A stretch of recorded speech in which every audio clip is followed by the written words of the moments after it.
On July 30th, a massive 8.8 magnitude earthquake struck off of Russia's Kamchatka Peninsula. That's just miles from the home of Russia's Pacific nuclear submarine fleet. And this is no ordinary coastline. The quake hit near Vilichansk, the only base in the Far East that can support Russia's nuclear-armed submarines. The submarines capable of launching warheads across continents. Already, we've seen tsunami waves of over 4 meters high hitting the region. Civilian ports have been flooded, ships have been destroyed, and power grids are collapsing. But at Vilichansk, the Russian naval base, there's been only silence. There's no photos, no damage reports, and not a word from the Kremlin.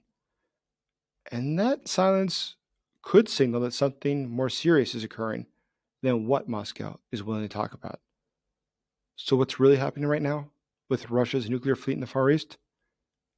It is, in fact, very likely something serious is occurring. My name is Jason Smart. I'm a special correspondent for the Kiev Post, and I've spent the last 20 years studying Russia and the Putin regime and actively working against it, which is why I was blackballed from Russia for life already 15 years ago. Now, I created this channel to get behind the truth. What is really happening within Russia? What is the Putin government really doing? And then get past the lies and get to the truth of what's going on inside of Russia, but also what's happening here, where I am now, in Kiev, Ukraine. So if you'd like to help me in this mission, please like this video, please subscribe to the channel, and please consider becoming a member of the channel today. And also, one last thing. Thank you everybody who's donated for drones for the Ukrainian military. This flag and these patches are from the soldiers who thank you for your support. I will pin a link in the first comment below for those who would like to donate as well. Thank you. So first, if we want to analyze this well, we have to understand what's going on. So first thing is that Russia's Pacific Fleet includes at least 3 strategic submarines, and they're all stationed at Vilichansk. We have the Alexander Nevsky, the Vladimir Monomach, as well as a third that's on rotation or in refit. Now, these are not interchangeable assets. All these ships require very specialized docks and deep water piers, warhead loading cranes, and telemetry systems that only exist at Vilichansk. No other port in the Russian Pacific has the infrastructure to support ballistic missile submarines. Vilichansk is quite literally a single point of failure for the Russian military.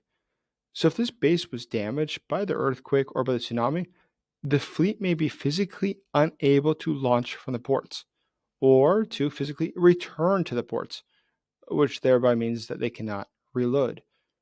Now, Russia cannot simply shift these submarines off to a different port like Vladivostok because simply they're too large, too sensitive, and too dangerous to operate without hardened systems and command links.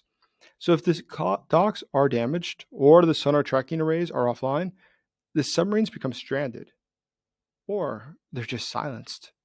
And incredibly, Russia right now might have a serious crisis with its nuclear submarines, and they might not be even to operate even. And this is all happening without a shot being fired and without a single word being said by Moscow. So is it really reasonable to believe that there might have been damage to Russia's nuclear fleet? Is it reasonable to believe that there might actually be a crisis at this very moment? Let's take a look at the facts. So consider this. Severodvinsk, it's 350 kilometers, 217 miles from the epicenter. That's 3 times further away than Vilichansk. And there's plenty of photos and videos right now online and Telegram. And what we see there is structural collapse, vessel losses, total power outages. We've seen massive waves across the Kuril Islands as well as Kamchatka that are 13 feet or 4 meters high. Now, in previous seismic events, we've seen that waves of this size can most certainly damage military-grade docks as well as the fuel depots, the radar systems, and everything else nearby. So if there was such significant damage that we can already see that happen at a port that is 3 times farther away, then severe impact at Vilichansk is not only plausible, it's quite probable. Vilichansk is 3 times closer to where we already see these disasters. And there's something else to consider as well. Just consider this. Given the base's funnel-like position inside of the Avacha Bay, and also the recorded wave heights that we know, it's likely that Vilichansk must have sustained at least partial flooding or infrastructure disruption. Now, in a region where terrain amplifies tsunami forces, silence from Russia's only Pacific nuclear submarine base starts to look like a red flag. There's been no updates whatsoever from the Vilichansk base, from the nuclear submarine fleet, from the Russian Navy, or from the Kremlin. At the same time, we must consider a different factor, that during 2000, Vladimir Putin's first year as president, they had the Kursk disaster, where a Russian submarine sank. And when it sank, it had sailors on board who were still alive, and they're banging on the walls, and the U.S. Navy could hear them banging on the walls, and the Americans offered to help. The Russians declined that help. Vladimir Putin declined that help. And incredibly enough, the Kursk sunk in water that was less deep than the length of the ship. That is to say, the ship was longer than the depth of the water in which these men all died. They could have been saved, but Putin declined that assistance. That is the sort of cold-blooded person he is. So it's probably not surprising right now if there is a significant problem that is affecting the Russian Navy in the Far East, that we're hearing absolutely nothing from Moscow. In fact, as a whole, as a rule, when nuclear assets are somehow affected, the Kremlin is silent. This is what they view as being strategically overexposed. They don't want people to know what's occurring, so nobody tries to take advantage of their weakness. And there's a very good reason for them to be defensive about Vilichansk and to be secretive. I mean, it is the very backbone of Russia's Pacific-based nuclear deterrent.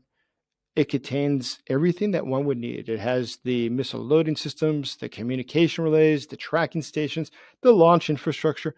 It is all there. Now, all of these different things, though, must operate in unison. Failure in just one can paralyze deployment. And since there's no equivalent facility anywhere in the east of the Ural Mountains, Vilichansk is totally irreplaceable. But there's something else that occurred that is very important to consider when we're talking about nuclear submarines. The earthquake also threatens the Ural Mountain test range. That's the one that works in tandem with Vilichansk to verify missile performance. Disruptions to their shared radar or to the telemetry links could suspend all future tests, and it could also degrade the confidence in Russia's second strike credibility. So what would have happened if the ships were in port? Well, at this stage, they could very well be physically trapped, stuck, because the docks could have very well had some cracks. They might be misaligned or they might be silted. If they were at sea, they could be unable to return, at least safely, for a very long time. Now, that opens them up to fuel limitations, detection risk, and the lack of different ports to which they can go just means that the time is ticking. The biggest problem nuclear submarines have is just the lack of food and other things that they cannot do on board. Now, civilian ports like Vladivostok, since they cannot handle ships like this one, it'll be interesting to see what the Russian government does next. And presumably we would see news of this, or leaks would come out if there is some sort of a crisis and the ships are at sea.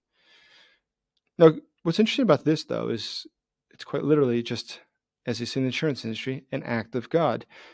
Unlike the rest of the Russian Navy, which we've seen Ukraine's successful drone campaign, we've seen its attacks on Russia's Black Sea Fleet, destroying a third of the Black Sea Fleet, memorably to include also its flagship, the Moskva.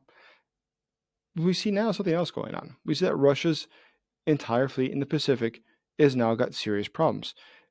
And it also, this entire deterrent, which it's supposed to be, it could very well be compromised. So Russia's ability to act as a deterrent in the Black Sea, as well as in the Pacific, in both cases, could no longer be functioning as the Russians had hoped. And why the Russians should really be concerned is because though what's going on right now in Vilichansk doesn't really affect the war in Ukraine in a very direct way, it does indirectly. The Russians have a long-seated fear that the Chinese would one day try to take advantage of them.